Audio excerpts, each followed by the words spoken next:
Hello friends and welcome to my channel. Today we are painting these beautiful magnolia flowers and just wanted to show you the value sketches that I did to prepare. If you watched my previous videos, you know I always do them to help me figure out the composition and values. So I'm starting with negative painting, which is when you paint the object by actually painting what's around it.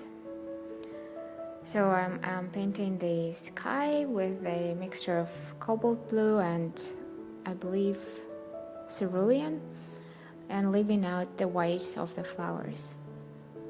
And while there's still some wetness in the sky, I decided to add a little bit of the branches, the dark branches, where I wanted them to be soft. And now I'm adding the tree, the light part of the tree, so not the shadow, but the part that is in sunlight. And now off to the shadows. I'm starting with the magnolia flowers, and I found this interesting mixture of Payne's Gray and Yellow Ochre. I looked it up on another artist's Instagram, but I don't remember her name. Maybe I will leave her in the description. She paints really beautiful flowers, and she says she uses this mixture. So yeah, it's Payne's Gray and Yellow Ochre, plus I'm using a bit of olive green and burnt sienna for the center of the flower. It's important not to go overboard with these shadows because they're still very, very light. And if you go back to the value sketches, you'll see that the flowers are the lightest part of the painting.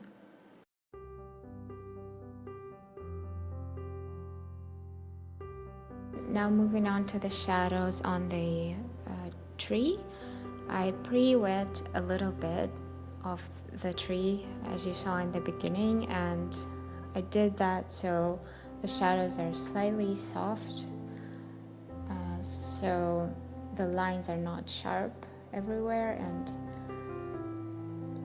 I'm using a mixture of cobalt blue, burnt sienna, and a bit of alizarin crimson, and that is just to have a slight purple tone to them, purple color.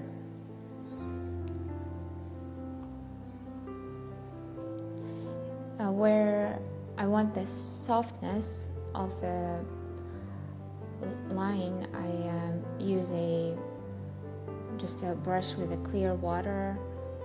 You see me doing it right now actually, and I pre-wet the paper so that those edges are soft.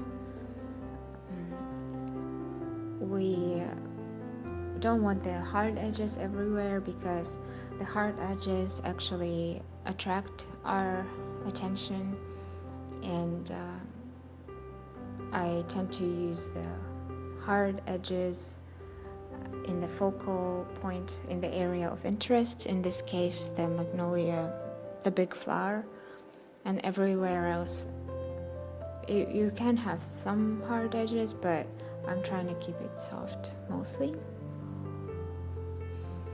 And adding a bit more blue to the sky because I felt like it needs a little bit more for the flowers to stand out. Now moving on to the details, I'm using a tiny bit of white gouache and mixing it with yellow ochre to get the I don't know the anatomy of the flower, but the little white things in the center of the flower, and again adding a bit of the shadow in the flower.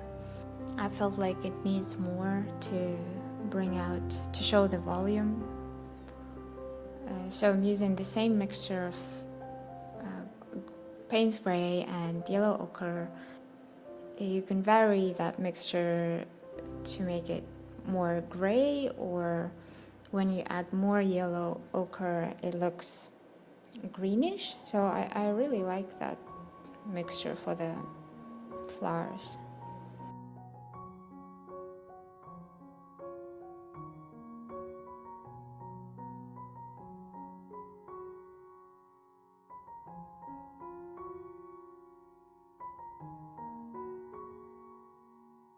I used white gouache out of the tube and added a little bit of water and then sprinkle it just to create some noise, some more detail and fun. And yeah, I think it's done. It's a small sketch, but I think I managed to show what I wanted to show in this painting, so there you go.